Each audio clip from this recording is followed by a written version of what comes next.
Hello my dear friends, আপনালোক সকলোকে আপোনালোকৰ প্ৰিয় ইউটিউব চেনেল নুৰুল আলম নাজলৈ আন্তৰিক স্বাগতম জনাইছো। আজি আমি এই ভিডিঅ'টিত ইংৰাজী ব্যাকৰণ খণ্ডৰ এটি দৰকাৰী পাঠ প্ৰিপজিশনৰ আমি ব্যৱহাৰ সম্পৰ্কে আলোচনা কৰিম। ইয়াতে 20টা প্ৰশ্ন লোৱা হৈছে। আপোনালোকে এটো এটা মডেল কোৱেশ্চন পেপাৰ হিচাপে ল'ব পাৰে। আপোনালোকে চাবচোন এই 20টাত আপোনালোকে কিমানটা শুদ্ধ উত্তৰ কৰিব পাৰিছে। আপোনালোকৰ স্কোৰসমূহ কমেন্ট বক্সত জনালে বহুত ভাল পাম। আপোনালোক সম্পূৰ্ণকৈ ভিডিঅ'টি চাব। ইয়াত 20টা বেলেগ নিয়ম ব্যৱহাৰ কৰা হৈছে আৰু প্ৰতিটোৰ এক্সপ্লেনেশ্যন কৰা হৈছে কি কন্ডিশনত হেই প্ৰিপজিশন ব্যৱহাৰ হ'ব। আৰু যদি আপুনি সম্পূৰ্ণকৈ চাই নিশ্চয় আপোনালোক ইয়াৰ পৰা যথেষ্ট উপকৃত হ'ব। আপোনালোক আন এটি অনুৰোধ, যদি প্ৰথমবাৰৰ বাবে মোৰ চেনেলটি চাই আছে আৰু মোৰ চেনেলৰ বিষয়বস্তু আৰু ইয়াৰ উপস্থাপন ভাল পায়, চেনেলটি সাবস্ক্ৰাইব কৰিবলৈ আশা থাকিল আৰু ভিডিঅ'সমূহ লাইক কমেন্ট আৰু শ্বেয়াৰ কৰিব। আৰু আজিৰ এই ভিডিঅ'টি বিশেষকৈ যিসকল বন্ধু-বান্ধৱীয়ে Director of Health Service Examination, APDCL examinations আৰু Assam TET examination বা অন্যান্য যিকোনো কম্পিটিটিভ এক্সামৰ বাবে প্ৰস্তুতি চলাই আছে, আপোনালোকৰ বাবে বিশেষভাৱে প্ৰস্তুত কৰা হৈছে। সম্পূৰ্ণকৈ চালে নিশ্চয়কৈ আপোনালোকে ইয়াৰ পৰা লাভান্বিত হ'ব। আহকচোন বাৰু পোনপ্ৰথমে আমি ভিডিঅ'ৰ বিষয়বস্তু সম্পৰ্কে জানি লওঁ। ইয়াত চাওক দিয়া আছে he was exempted dash payment of the fine। তেওঁক সেই ফাইন জৰিমনা দিয়াৰ পৰা তেওঁক ৰেহাই দিয়া হৈছিল। ইয়াত বিকল্প দিয়া আছে চাওক অফ, ফৰ, ফ্ৰম, এট। একেবাৰে সহজ কথা, যদি কোনো বাক্যত এক্সামটেড দিয়া আছে তেন্তে মনত ৰাখিব যে এক্সামটেড পিছত কেৱল মাত্ৰ ফ্ৰম হয়, অন্য কোনো প্ৰিপজিশন নহয়। গতি আমাৰ বাবে একেবাৰে সহজ কথা। আৰু চাই লওক যদি বাক্যত খালী ঠাইৰ আগফালে যদি আপোনাক সাফাৰ আছে, ৰিফ্ৰেইন আছে, এবষ্টেইন আছে বা এবসেন্ট আছে, তেন্তেও সেই বাক্যকেইটাতো এই সাফাৰ, ৰিফ্ৰেইন বা এবষ্টেইন, এবসেন্ট এইবিলাকতে কেৱল মাত্ৰ কি হ'ব, ফ্ৰম প্ৰিপজিশনে হ'ব। গতি আমি নিয়মটো যদি জানি লওঁ, আপোনাক নোট ডাউন কৰি ল'ব যে কোনকেইটা শব্দৰ পিছফালে আমি কি প্ৰিপজিশন ব্যৱহাৰ কৰিম। প্ৰথম বাক্যটো আমি গম পালোঁ এক্সামটেড শব্দৰ পিছত কি হ'ব, ফ্ৰম প্ৰিপজিশন হ'ব। দ্বিতীয় বাক্যটো চাওক turn the lights dash before you go to bed. তুমি বিচনাত যোৱাৰ আগে বা হোৱাৰ আগতে লাইটসমূহ অফ কৰি ল'বা। আমি সেই চেন্সত আমি আচলতে বাক্যটো ব্যৱহাৰ কৰোঁ। গতিকে টাৰ্ন অফ যদি বুজোৱা হয়, ইয়ে আচলতে কিবা নুমাই দিয়া বুজায়। গতিকে এই ক্ষেত্ৰত আমাৰ কি হ'ব, turn the light off before you go to bed. এইটো আমাৰ হ'ব কিবা নুমাই দিয়া বুজাৰ অৰ্থত। One should not boast dash his wealth. ইয়াত দিয়া আছে ফৰ, বাই, এবাউট, অফ। আপোনালোকে নিশ্চয় গম পায় যে বষ্ট শব্দৰ পিছত কেৱল মাত্ৰ অফ প্ৰিপজিশন হয়, অন্য কোনো প্ৰিপজিশন ইয়াতে ব্যৱহাৰ নহয়। একেদৰে আন কেইটামান শব্দ আছে যিবিলাকৰ পিছত কেৱল মাত্ৰ অফ প্ৰিপজিশন, অন্য কোনো প্ৰিপজিশন নহয়, যেনেকৈ proud, acute, fond, accused, sure, guilt বা গিল্টি। এই শব্দকেইটাৰ পিছতো কেৱল মাত্ৰ কি হ'ব, খালি ইয়াৰ পিছত যদি খালী ঠাই থাকিব লগে লগে আমাৰ তাত কি হ'ব, ইয়াতে অফ প্ৰিপজিশন হ'ব। গতিকে আপোনালোকে আকৌ ৱৰ্ডকেইটা চাই ল'ব, proud, acute, fond, accused, sure, guilty. এইকেইটা শব্দৰ পিছত কেৱল মাত্ৰ আপোনাৰ কি হ'ব, অফ প্ৰিপজিশন হয়, অন্য কোনো প্ৰিপজিশন ইয়াতে নহয়। পৰৱৰ্তী প্ৰশ্ন চাব Sri Lanka is dash the south of India.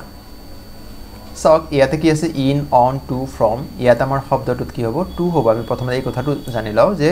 খালী ঠাইত কি হ'ব লাগে, Sri Lanka is to the south of India. এতিয়া চাই লওক যে আমি যদি কোনোবা প্লেচৰ লোকেশ্যন বুজাবৰ কাৰণে আমি 3টা প্ৰিপজিশন ব্যৱহাৰ কৰোঁ। এটা হৈছে টু, এটা হৈছে অন, এটা হৈছে ইন। যদি কোনো এখন ঠাই, কোনো এখন ৰাষ্ট্ৰৰ, যেনেকৈ ভাবি লৈছোঁ আমি ভাৰতৰ ক্ষেত্ৰত, যদি ভাৰতৰ চাৰিসীমাৰ যদি ভিতৰত আছে তেন্তে কি হ'ব, ইন হ'ব। যদি একেবাৰে বৰ্ডাৰত আছে, বাউণ্ডাৰীত আছে, তেন্তে অন হ'ব। আৰু যদি সীমাৰ বাহিৰত আছে, যেনেকৈ আমি ভাৰতৰ মেপটোৰ একেবাৰে তলফালে কি আছে, শ্ৰীলংকা আছে, গতিকে যিহেতু সীমাৰ বাহিৰত আছে তেতিয়া কি হ'ব, টু হ'ব। নিশ্চয় আমি গম পাইছোঁ, আকৌ কৈছোঁ বাৰু, যদি চাৰিসীমাৰ ভিতৰত হয় তেন্তে কি হ'ব, ইন হ'ব। যদি বৰ্ডাৰত হয়, বাউণ্ডাৰীত হয়, তেন্তে অন হ'ব। আৰু যদি সীমাৰ বাহিৰত হয়, যেনেকৈ চাইনা সীমাৰ বাহিৰত,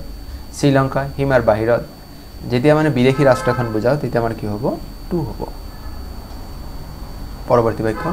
হি is jealous dash my achievement. জেলাছৰ পিছত কি হয়, আমি যিটো ঈৰ্ষা হোৱা বুলি কওঁ, কেৱল মাত্ৰ অফ হয়। He is jealous of my achievement. Savita writes dash her left hand. ইয়াতে কি হ'ব, উইথ হাৰ। আসলে বাই হলে কি হয় যিটো যিজন ডয়াৰ হয় সেইজনক বাই বুজায় গতিকে বাই মানে কি হৈছে কিবা সহায় লোৱা বুজাইছে গতিকে ইয়াত আমাৰ কি বুজাব ইয়াত যেটো কাৰোবাৰ হেল্প লোৱা বুজায় কিবা হাত বা কিবা অন্যৰ বুজাইছে গতিকে ইয়াত আমাৰ হাতৰ কথা কোৱা হৈছে গতিকে আমাৰ ইয়াতে কি হ'ব উইথ হ'ব পৰৱৰ্তী বাক্য চাওক she is good dash english যদি কোনো সাবজেক্ট বুজায় লাগিলে ইংলিশ হোক ম্যাথছ হোক তেতিয়া কি হ'ব এট হয় যেনেকৈ যদি আমি কওঁ যে she is good dash mathematics she is good dash physics she is good dash computer science গতিকে আমি কি লিখিম কিবা সাবজেক্টৰ যদি কিবা ভাল অৰ্থত বুজাও আমি তেতিয়া আমি কি বুজাম এট লিখিম পৰৱৰ্তী বাক্য চাওক the man is found guilty dash that ইতিমধ্যে আমি আলোচনা কৰিলো guilty শব্দৰ পিছত কি হ'ব কেৱল মাত্ৰ অফ হয় আমি প্ৰথম বাক্যটোতে আমি আলোচনা কৰিছিলো পৰৱৰ্তী বাক্য চাওক ৰশ্মি ইজ সিনিয়ৰ ডেশ মি এনে চাওক বাক্যটোৰ অসমীয়া অৰ্থ যদি আমি ভাবো তেন্তে তুলনা বুজালে কি হয় দেন হয় অসমীয়া বাক্যৰ ফালৰ পৰা যে ৰশ্মি মোতকৈ সিনিয়ৰ হয় জ্যেষ্ঠ হয় কিন্তু সাপোজ যে এই কেইটা শব্দ এটা হৈছে সিনিয়ৰ সুপিৰিয়ৰ ইনফেৰিয়ৰ জুনিয়ৰ আৰু প্ৰিয়ৰ এই কেইটা শব্দ যেতিয়া কোনো বাক্য থাকিব তাৰ পিছফালে খালি ঠাইত যদি প্ৰিপজিশন ব্যৱহাৰ কৰিব লগা হয় তেন্তে তাত কেৱল মাত্ৰ টু প্ৰিপজিশন হয় অন্য নহয় গতিকে হি ৰশ্মি ইজ সিনিয়ৰ টু মি গতিকে আমি কম পালো ইন সুপিৰিয়ৰ থাকিলে টু হ'ব ইনফেৰিয়ৰ থাকিলে টু হ'ব জুনিয়ৰ থাকিলে টু হ'ব প্ৰিয়ৰ থাকিলে টু হ'ব নিশ্চয় আপোনালোকৰ যদি আগতে কিবা এই বিষয়ে ডাউট আছিল নিশ্চয় এতিয়া ক্লিয়াৰ হৈ গ'ল যে এই পাঁচটা শব্দৰ ক্ষেত্ৰত আমি কেৱল মাত্ৰ টু ব্যৱহাৰ কৰি অন্য কোনো প্ৰিপজিশন আমি ব্যৱহাৰ নকৰোঁ শব্দকেইটা আকৌ চাই ল'ব senior junior superior inferior and prior question number 10 butter is made dash milk butter কিহৰ পৰা হৈছে মিল্কৰ পৰা তাৰ মানে ইয়াতে কি হৈছে কেমিকেল চেঞ্জ হৈছে মিল্কৰ যদি কেমিকেল চেঞ্জ বা যে আমি ড্ৰাষ্টিক চেঞ্জ আমি যাক কওঁ যাৰ মানে যাৰ পৰা আমি পূৰ্বৰ অৱস্থালৈ ঘূৰি যাব নোৱাৰোঁ আমি বাটাৰৰ পৰা কৈ মিল্ক পাব নোৱাৰোঁ তেতিয়া আমাৰ কি হ'ব মেড ফ্ৰম হয় তাৰ মানে এই বাক্যত কি হ'ব বাটাৰ ইজ মেড